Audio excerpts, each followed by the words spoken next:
Bienvenidos a nuestro nuevo podcast, Jóvenes Más Democracia. Estamos listos. ¡Arrancamos!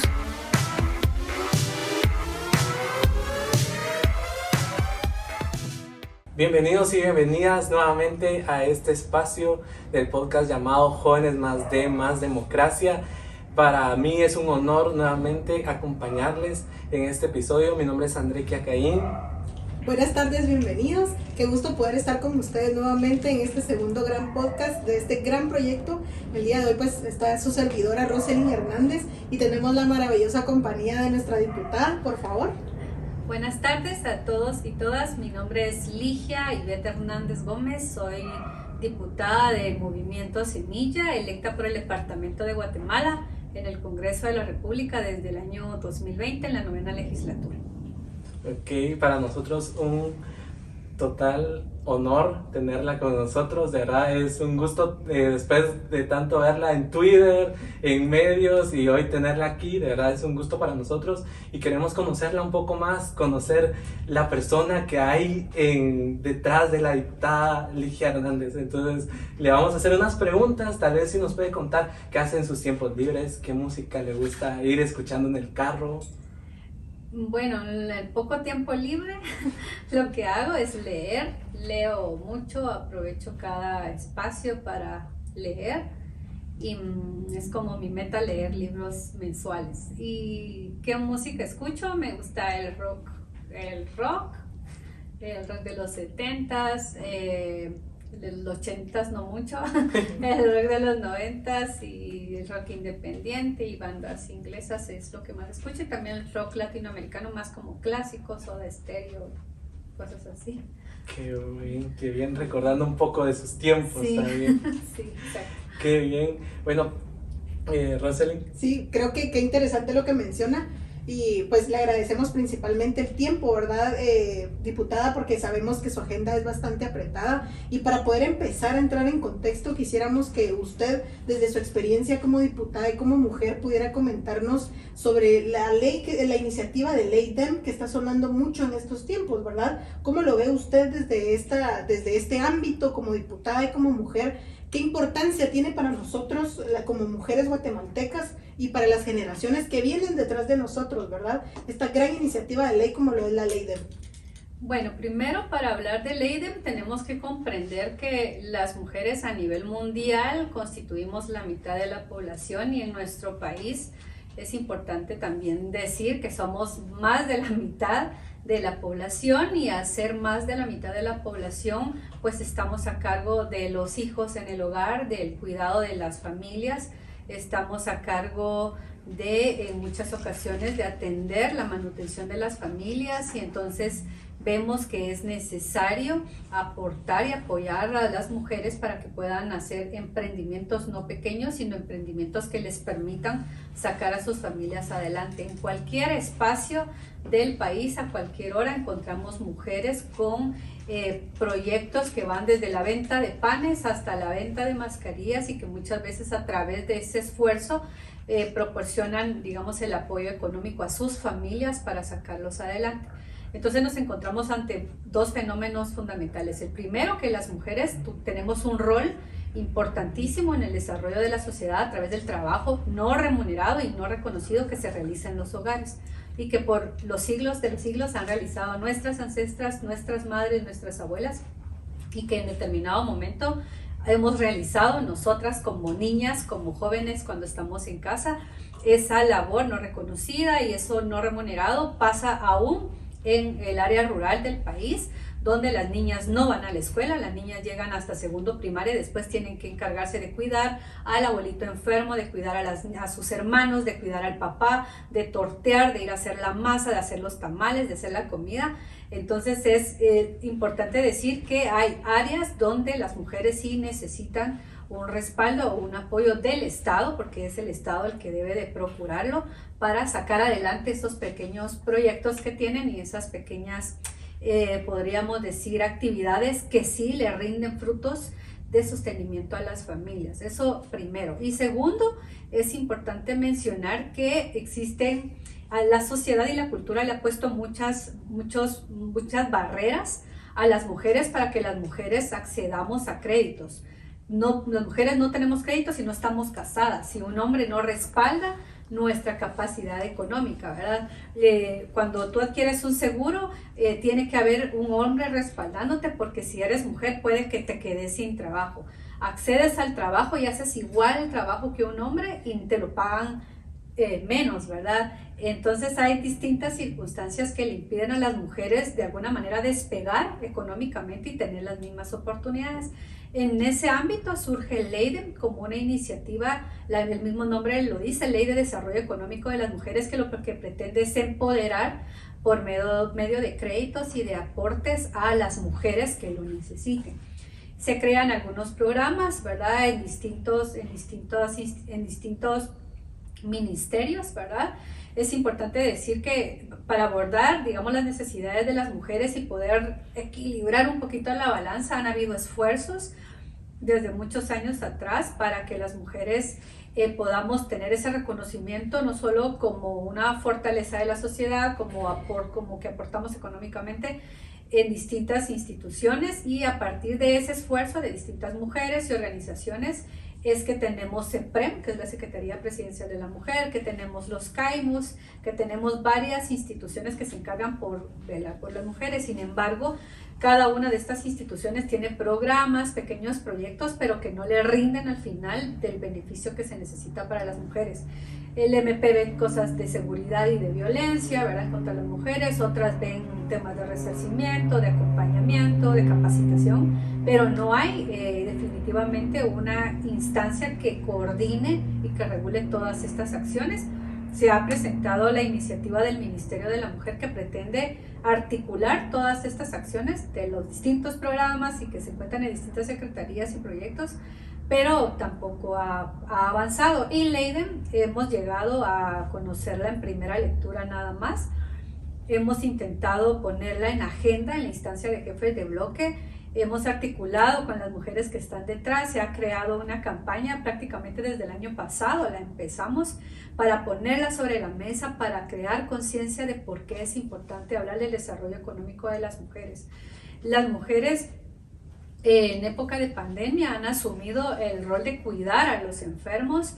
Entre el trabajo de la mujer y el trabajo del hombre se prioriza el trabajo del hombre, porque las mujeres, de alguna manera, la imposición de las sociedades, nacimos para cuidar a las familias, entonces eso ha hecho que también las mujeres dejen de emprender y se dedican únicamente al cuidado y a la atención de las familias, no remunerado y mucho menos reconocido. Es más, dentro de las estadísticas de los últimos años hemos buscado si en algún momento se ha medido en cada una de las encuestas que se realizan en las casas cuántas mujeres hay, cuánto trabajo, qué edad tienen, y de repente eso sí, ¿verdad? Pero cuánto de ese tiempo en la casa lo dedican a hacer tareas del hogar, a cuidar a los niños, a cuidar a algún enfermo. O sea, eso ni siquiera se puede medir, porque como Estado y como sociedad todavía no somos capaces de reconocer el arduo trabajo que realizan las mujeres dentro de los hogares, estando al cuidado de las familias. En otros países que nos llevan años adelante, esto se reconoce como economía de los cuidados, y en ese sentido se identifica y se valora el trabajo que han hecho las madres y las mujeres, ¿verdad? Las abuelas, las tías, las niñas en los hogares.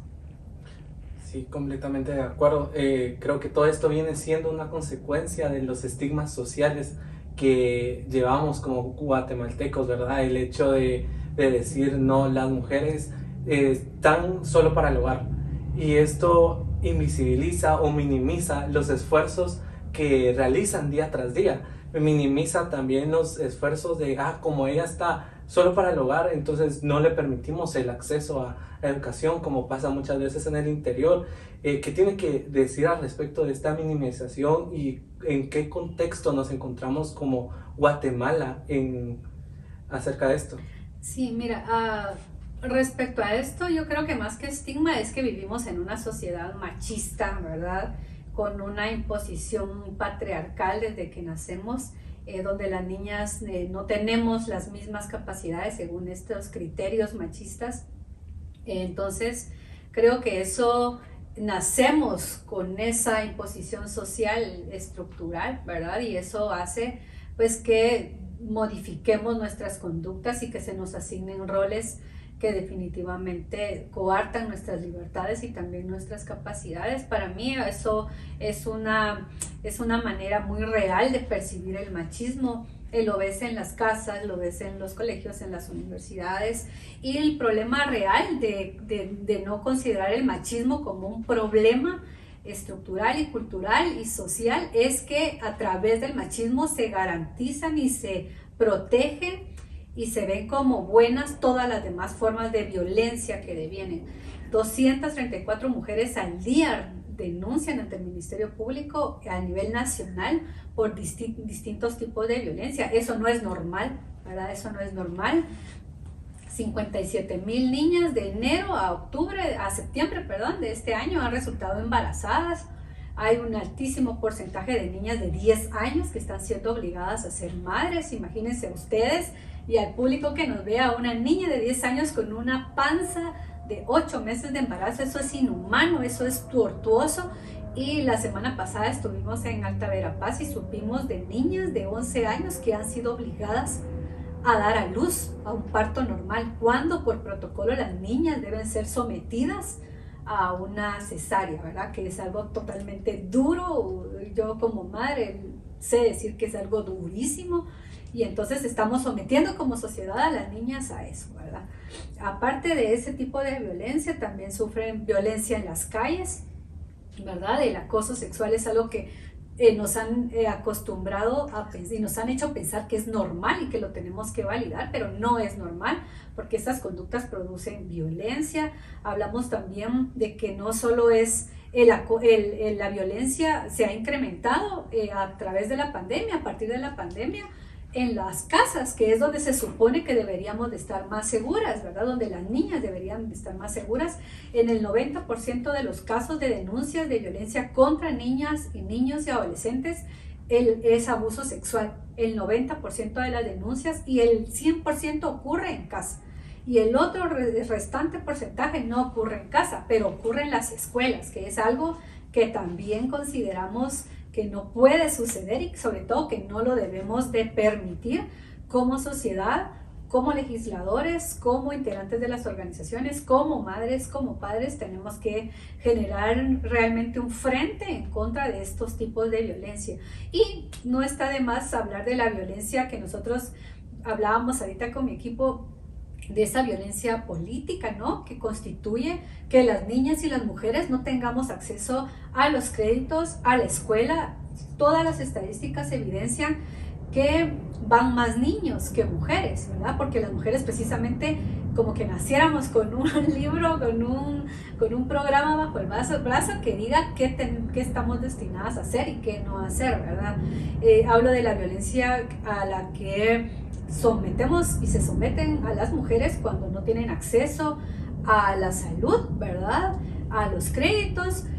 Sabemos que, por ejemplo, en cuanto a salud se ha priorizado el COVID, pero hay un montón de vacunas contra el cáncer cervical que deben de ser aplicadas para niñas de 10 a 14 años que van a vencer en abril, 500,000, y el Ministerio de Salud no ha tenido la capacidad de impulsar un programa igual con la misma capacidad para colocarle esas vacunas a las niñas que en 10 años, en 20 años van a estar muriendo por cáncer, cuando es obligación del Estado prevenirlo, ¿verdad? Erradicarlo incluso. Entonces yo creo que eso también es violencia, ¿verdad?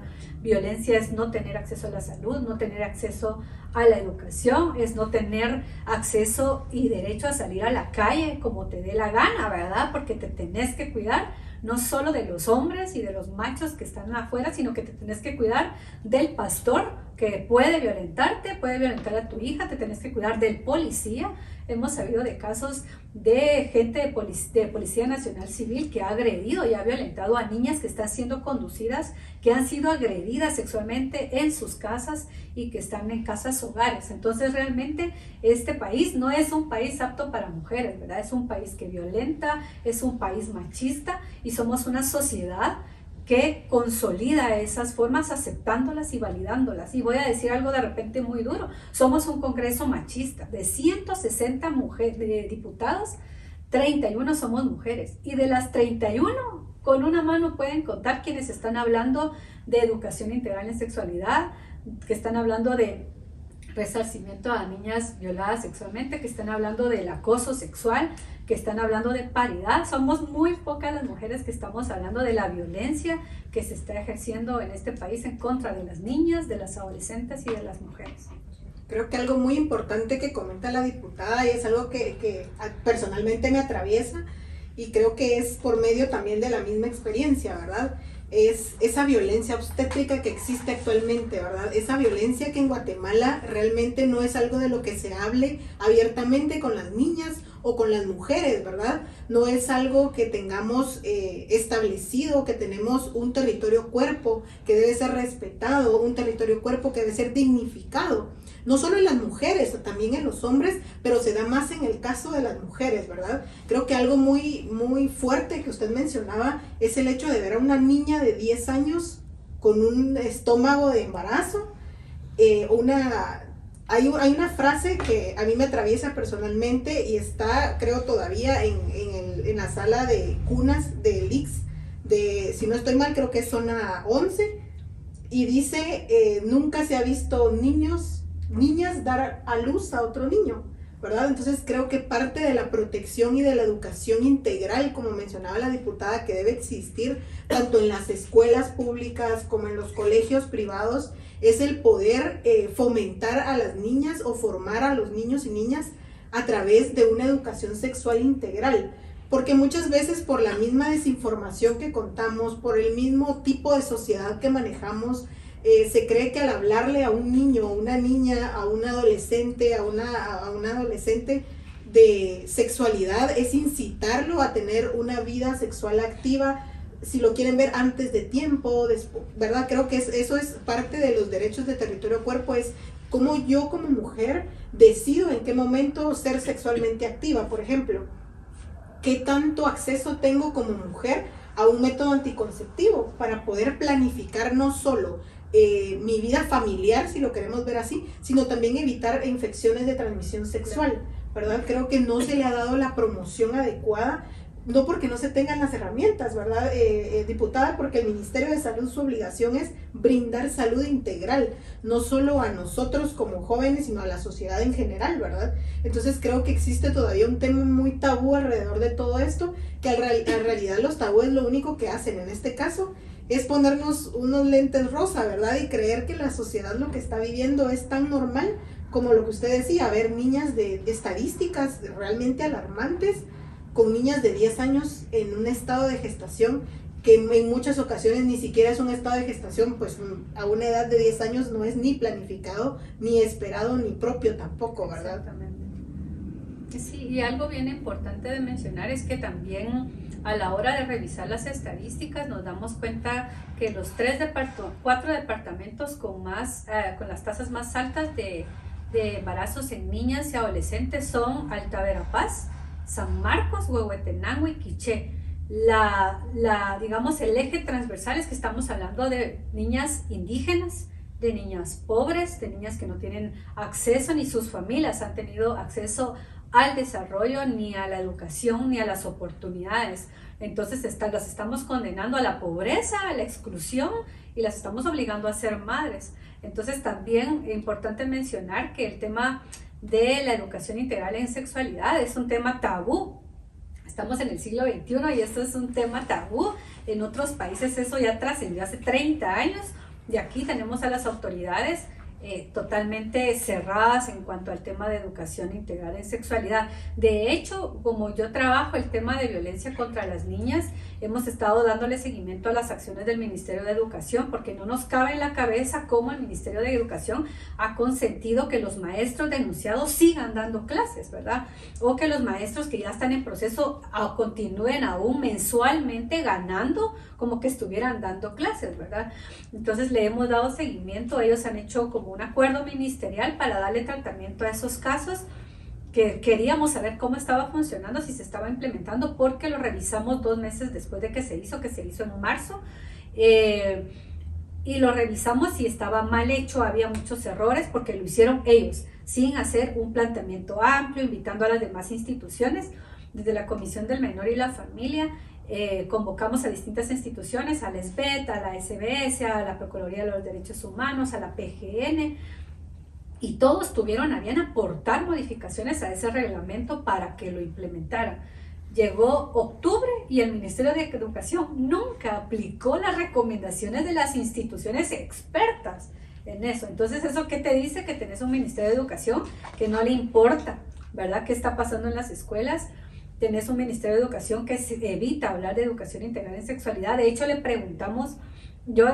pregunté directamente a la viceministra que llegó a la reunión, y yo le dije, mire, ¿me puede decir en la currícula actual de los que están siendo formados para el magisterio? Porque yo aparte soy maestra, soy abogada y soy maestra, entonces yo me acuerdo de la currícula que llevé, que no fue hace tanto tiempo como parece, y yo les decía, ¿ustedes implementan algún tipo de cátedra o de educación para evitar la violencia sexual, para enseñarle a los estudiantes de magisterio que las niñas no se tocan, no se violan? Y dicen, no, mire, nosotros sí lo hacemos, estamos haciendo unos Zooms con los directores. Zoom, imagínense, todo el mundo sabe que lo que estamos en la pantalla, estamos tomando agua, estamos comiendo, haciendo mil cosas, entonces no es serio, ¿verdad? No es serio, y tampoco tienen una clase específica que forme en derechos humanos a los futuros maestros. Entonces no lo tienen, no les interesa. Hay un presupuesto que se tiene que ejecutar desde el Ministerio de Educación para hablar de educación integral en sexualidad, y no se va a aplicar. Entonces, para mí es muy claro, y para todos debiese ser muy claro, que no hay una intención clara del Ministerio de Educación, pero tampoco del presidente Giammattei, para apostarle a la salud y a la vida de las niñas, de los niños y de las adolescentes libre de violencia.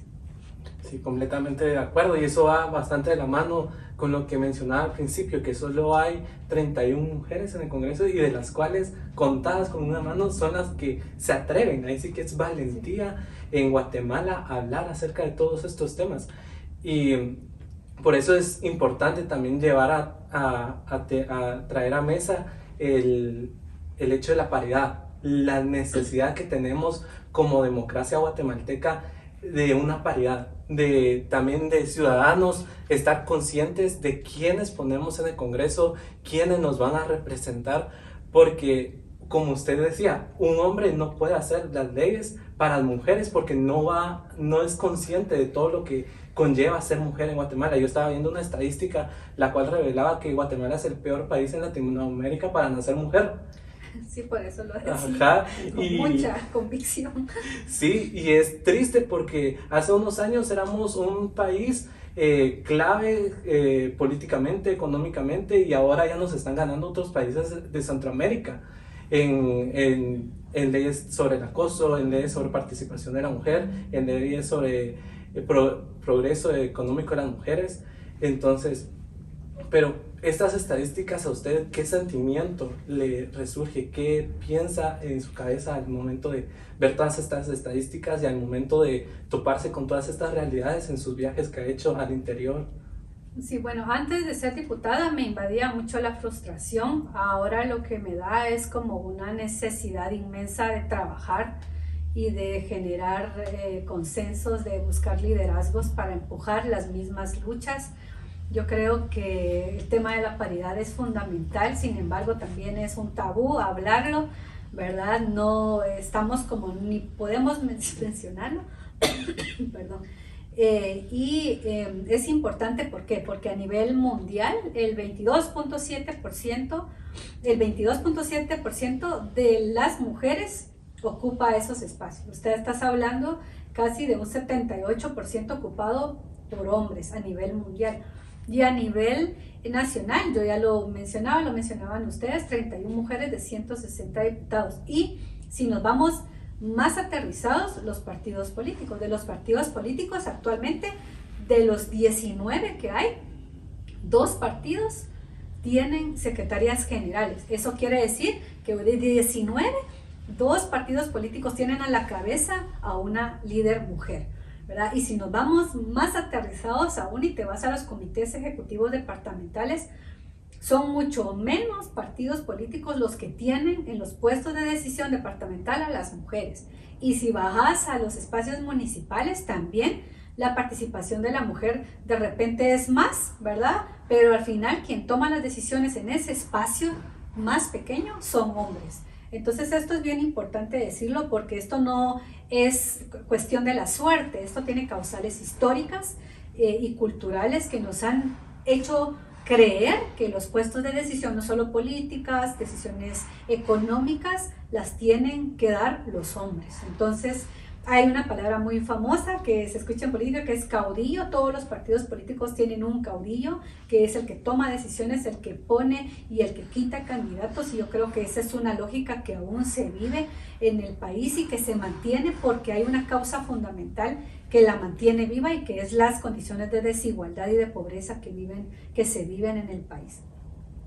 Yo pienso que la pobreza es conducida, que la pobreza es permitida, porque mientras exista gente sometida a eso, van a tener posibilidad un grupúsculo pequeño de políticos de seguir tomando las decisiones y la conducción política de los municipios, de los departamentos y he de decirlo, de la nación. Porque el presidente que tenemos actualmente no es un líder que nació ayer y que la población lo llevó popularmente a ese puesto. Son personas que han estado 3 campañas luchando por llegar a un espacio y que también ese tiempo no les ha permitido ser los mejores presidentes, y la prueba es el actual gobierno de Yamatei, ¿verdad? Después de 4 contiendas llega y hace un pésimo gobierno con pésimos ministros. He de decir que una ministra tenía y le renunció, viceministras son pocas, entonces tampoco ves que la paridad esté en el gobierno, no están los partidos, pero tampoco es una exigencia, ¿verdad? Porque de nuevo voy a los patrones machistas que están incrustados en nuestra sociedad respecto a que las mujeres no tenemos que tener esos roles de toma de decisión, porque sí es importante decir que en mi partido yo soy secretaria general adjunta, no me puso una persona, me eligieron en un conjunto de municipios, ¿verdad? Entonces tenemos a Samuel Pérez Álvarez, que es el secretario general, yo soy secretaria adjunta, después viene un hombre, después viene Lucrecia Hernández Mac, entonces somos 2 mujeres en puestos de toma de decisión en el partido. Y en la bancada, he sido su jefa de bancada por 2 años y esos espacios se toman decisiones. Y es importante también que todos sepan que en los partidos políticos las mujeres no estamos para vestirnos bonito y sentar a los hombres para que entren a las asambleas, a las reuniones, ni para servir tostadas, ni para servir café. Nosotras tenemos capacidad, hemos sido formadas y tenemos el derecho de estar en esos espacios tomando decisiones, alzando la voz y dando la batalla por retomar el espacio que nos ha sido arrebatado históricamente. Hemos presentado una iniciativa de paridad, las mismas 5 que se cuentan con los dedos de la mano. La paridad no es una prioridad para este Congreso, como no lo son las niñas, como no son las mujeres, como no lo son los migrantes. Entonces eso es importante recalcarlo. La iniciativa de paridad fue presentada en este año, hemos estado impulsando que se pueda poner en agenda, que ponerla en agenda, digamos, en la orden del día y en la agenda de la instancia jefes de bloque, no quiere decir que ya se apruebe, sino únicamente que llegue al pleno y que el pleno decida si se avanza a la primera lectura o no, o si se envía a comisión. Eso no ha pasado. Actualmente se están discutiendo en la Comisión de Reformas a la Ley Electoral y de Partidos Políticos, se está discutiendo esa reforma a la Ley Electoral, que tiene muchos incentivos, ¿verdad? Malos, ¿verdad? Para la democracia del país y que van a favorecer otra vez de nuevo a los poderosos, a los millonarios, pero jamás se ha discutido el tema de la paridad. Y la verdad yo no veo que eso vaya a pasar hasta que tengamos a la población empoderada, exigiendo los derechos, las mismas oportunidades para las mujeres en todos los ámbitos. No solo hablo de los espacios políticos y públicos, sino también de los espacios privados donde las mujeres estamos ganando menos por igual trabajo realizado.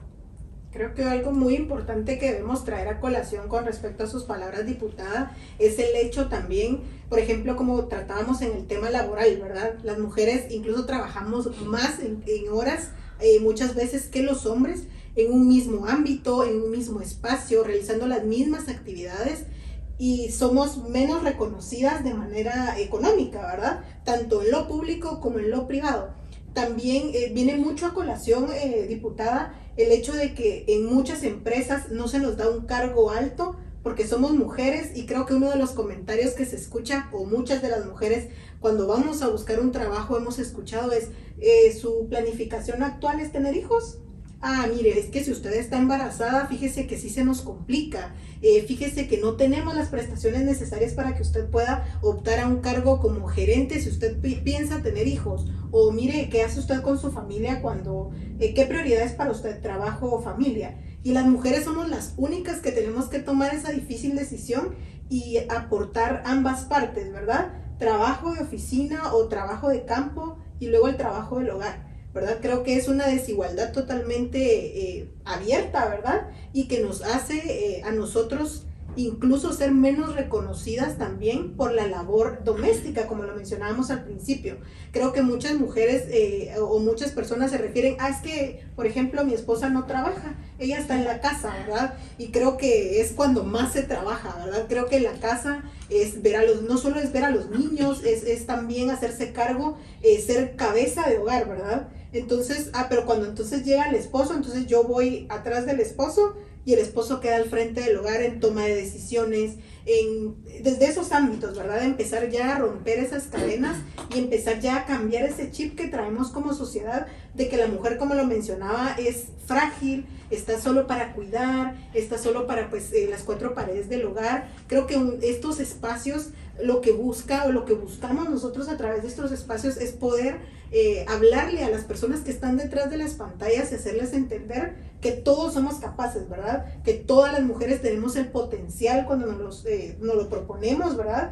Y también el poder ya iniciar a hacer un llamado también, creo que al gobierno desde acá, y poder decirle que empiece a prestarnos la atención que merecemos como mujeres, que empiece a darnos las herramientas que necesitamos, ¿verdad? Porque esto es como, está bien, es que las mujeres no participan, quizás, ¿verdad? Se dice muchas veces porque no les gusta la política, porque no se quieren inmiscuir, pero eso es mentira, realmente no participamos no porque no querramos, sino porque cuando llegamos a esos espacios nos vemos opacadas, ¿verdad? Por los varones que ya existen alrededor de esto, y creo que es un chip que debemos cambiar, ¿verdad, Tuta?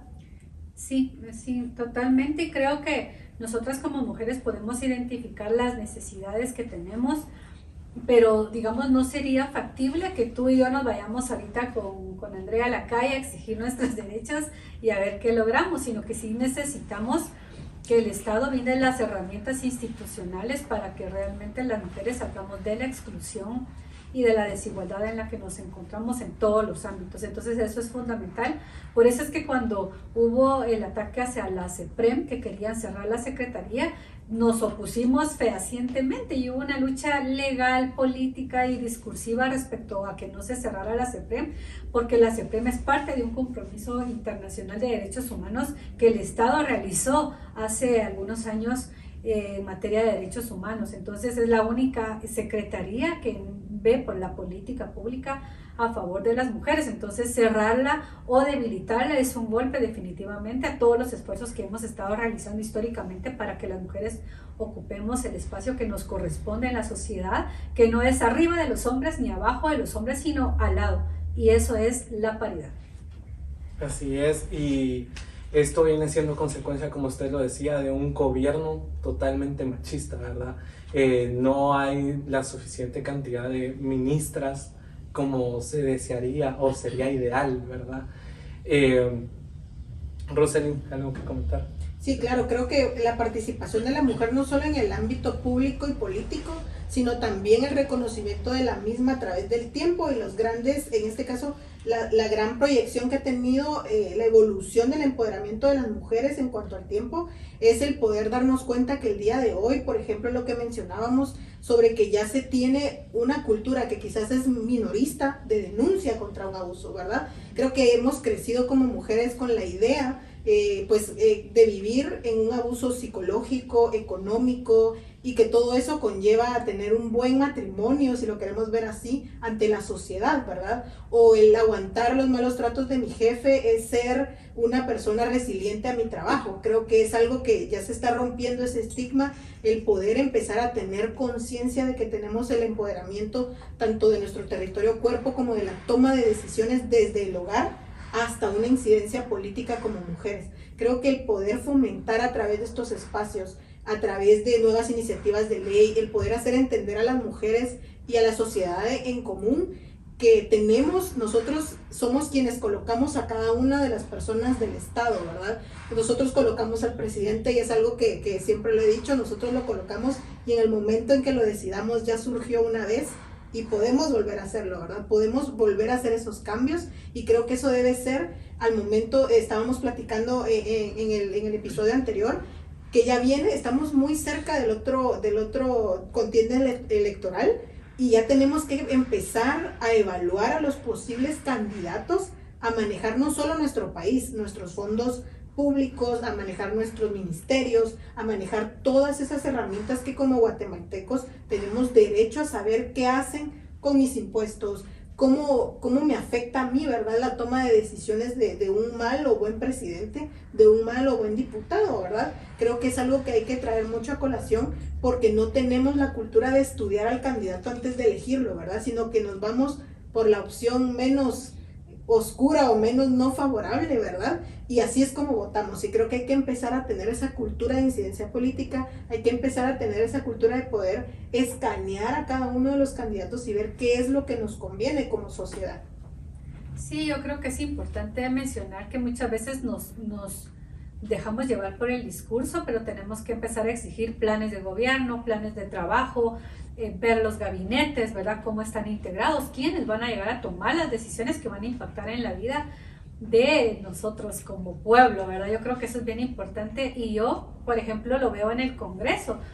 Veo a diputados que nunca llegan, ¿verdad? De hecho, ni siquiera los conozco a 2 años de estar en el Congreso. Digo, ¿a qué horas y quién elige a alguien que realmente ni siquiera va a llegar, no lo va a representar y va a velar por los intereses primero de su metro cuadrado que los intereses de los demás? Entonces yo sí creo y considero fielmente que es el momento en que podamos realmente empoderarnos y empoderar a los que tenemos cercanamente para que podamos tener esa capacidad de exigencia con la voz no bajita, con pena, sino con toda la potencia, porque los que estamos en espacios de toma de decisión fuimos llevados por el pueblo, por voluntad popular y nos hemos comprometido durante ese proceso a llegar a hacer, a luchar, a alzar la voz, pero llegarnos a acomodar creo que es lo que menos debiésemos de pensar y como sociedad debemos exigirlo, ¿verdad? Solo la sociedad, solo el pueblo puede tener esa capacidad de exigirle a los gobernantes. Así es, y ya para ir cerrando un poco este episodio, como abogada y notaria, como madre, como diputada, ¿usted cómo ha visto la evolución en marco legal y en derechos humanos y en violencia contra la mujer de Guatemala de años atrás hacia ahorita y hacia dónde caminamos ahorita? Bueno, como la evolución, digamos, todas las sociedades y los países, más los países del sur, han evolucionado en cuanto al reconocimiento de los derechos y a la garantía de los derechos de las minorías, pero eso ha pasado en otros países. En Guatemala se han firmado los convenios, ¿verdad?, internacionales, estamos avanzados en materia de derechos humanos, pero en papel, no en el cumplimiento efectivo. Entonces yo creo que específicamente en el tema de violencia contra la mujer tenemos las convenciones a las que nos hemos sometido como Estado, pero hay muchísimas leyes que están pendientes y que requieren de una cosa fundamental, que es voluntad política para que puedan ser una realidad y para que puedan impactar en la vida de las personas. Las leyes tienen ese objetivo, impactar en la vida de las personas a través de las políticas públicas. Y tenemos pendientes muchísimas iniciativas de ley, no solo está la Ley de Desarrollo Económico de las Mujeres, está la Ley de Búsqueda Inmediata de Mujeres Desaparecidas, ahora hay esfuerzos por crear una ley para búsqueda inmediata de migrantes desaparecidos, porque desaparecen como que se perdiera cualquier cosa en el camino y el Estado no hace nada y no tiene tampoco voluntad de coordinar con otros países la búsqueda. También nos falta la iniciativa contra el acoso sexual, nos falta también, aquí tenía la ley transformadora para niñas víctimas de violencia, también tenemos la ley del Ministerio de la Mujer, que era el que les comentaba, también oídos sordos, no ha pasado nada, ni creo que pase en esta legislatura, porque aquí los negocios es lo que está a la orden del día y lo que privilegia a los mismos de siempre y a los pocos de siempre. Y también tenemos la la ley de las reformas a la ley electoral por el tema de paridad. Es un compromiso, pero tampoco pasa nada. Estamos en ese sentido muy bien en papel, pero nos falta hacerlo realidad porque falta voluntad política del Congreso. Voluntad política del Congreso, y esta voluntad, diputada, para cerrar, ¿se puede cambiar con la participación ciudadana? ¿Podemos nosotros los ciudadanos y ciudadanas hacer algo para que esto entre a agenda, a orden del día y se discuta? Sí, lo que tiene que pasar es que nos enfoquemos en las necesidades de los demás. Lo que sucede es que estamos muy cómodos y muy cómodas nosotros con que estemos bien nosotros, nuestras familias, y nos estamos olvidando de los demás, de los que necesitan y que son la mayoría en este país. Entonces yo creo que sí, en el sentido de que la sociedad se vaya empoderando y vaya conociendo estos índices, estas necesidades, vamos a decir, bueno, no es correcto que una niña tenga un niño, ¿verdad? No es correcto, no es correcto que los maestros sigan ganando, estando sometidos a un proceso penal por acoso, por abuso sexual, ¿verdad? No es correcto. Entonces tenemos que empezar a exigir que las cosas cambien, pero si estamos cómodos viendo nuestros partidos de fútbol, viendo TikTok y sin reconocer las necesidades hacia afuera, yo creo que eso no va a pasar. Somos una sociedad que de repente se distrae por muchas cosas y no por las verdaderas necesidades, y yo creo que por eso estos programas, las redes sociales tienen que permitirnos también ser empáticos con las necesidades de la mayoría en este país, que es la mayoría que no tiene trabajo, que no tiene educación, que no tiene acceso a las medicinas, ¿verdad? Que no tiene acceso a la vacuna de COVID. De hecho, si vemos las estadísticas, el 80% de la vacunación es en espacios urbanos, no en las áreas rurales.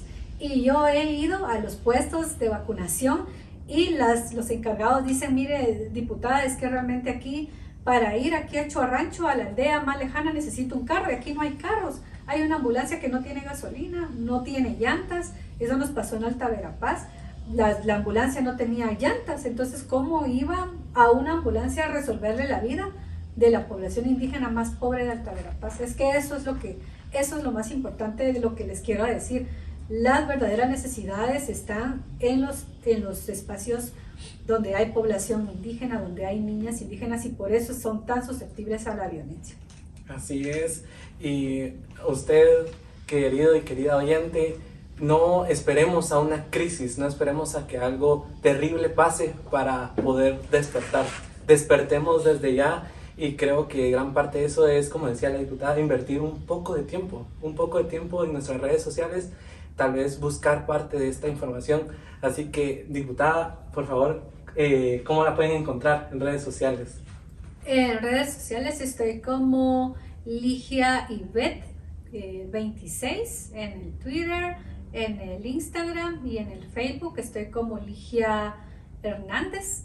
Y bueno, esas son las redes sociales. Ok, muchas gracias, un gusto tenerla con nosotros, de verdad, un tiempo bastante aprovechado de contenido de bastante calidad. A mí me pueden encontrar en redes sociales como André-Q-, Roselyn. A mí me pueden encontrar como Roselyn Hernández en Facebook y en Instagram como Roselyn Hernández-Santizo.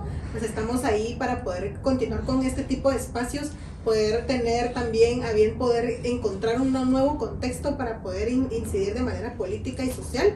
Y creo que de verdad, como lo decía Andrea, diputada, muchas gracias por su tiempo y poder compartir este espacio, y esperamos pues que no sea la primera ni la última vez, ¿verdad, diputada? Y poder continuar contribuyendo con nuestro pequeño granito de arena pues desde estos espacios. Ok, muchas gracias y los esperamos en el siguiente episodio.